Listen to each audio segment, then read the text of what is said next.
দীর্ঘ আশ্বাসের পরে আজও হচ্ছে না সেতু। সিরাজগঞ্জ সদর উপজেলা বহুলী ইউনিয়ন সরাইচন্ডী, ধোপাপাড়া, রহিমপুর, রাজাপুর, মানসাকান্দি সহ প্রায় 10 থেকে 15 গ্রামের মানুষের দৈনিক যাতায়াতের একমাত্র মাধ্যমই হলো এই বাঁশের সাঁকো। জীবনের ঝুঁকি নিয়ে পারাপার হন এই বাঁশের সাঁকো। নদীর ওপারে রয়েছে স্কুল, কলেজ, মাদ্রাসা, রয়েছে কিন্ডারগার্টেন স্কুল। এখান দিয়ে ছোট ছোট ছেলেমেয়েরাও যাতায়াত করে। যে কোনো মুহূর্তে নদীতে পড়ে গিয়ে করতে পারে প্রাণহানি।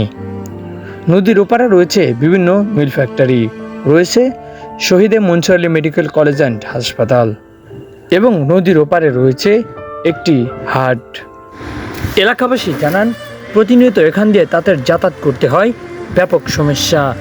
শিক্ষা, চিকিৎসা এবং কর্মসংস্থানের ক্ষেত্রে তাদের প্রতিনিয়ত ব্যাপক সমস্যার সম্মুখীন হতে হয় এবং যারা এই বাঁশের সাঁকো তৈরি করেন বা রক্ষণাবেক্ষণ করেন তাদেরকেও করতে হয় ব্যাপক কষ্ট। পানি বেড়ে গেলেই আবার সেই সাঁকোর মাচালগুলো উঁচু করে দিতে হয়, সেক্ষেত্রে তাদেরকে কঠোর পরিশ্রম করতে হয়। এখান দিয়ে ছোট ছোট ছেলেমেয়েরা যাতায়াত করে, যে কোনো মুহূর্তে পড়ে গিয়ে প্রাণহানিও করতে পারে।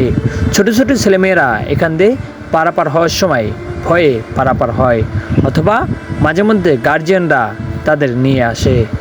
পরিশেষে এলাকাবাসীর দাবি একটি সেতু হলে তাদের জীবনমান, শিক্ষা, স্বাস্থ্য ব্যবস্থা উন্নত হবে বলে জানান এই এলাকাবাসী।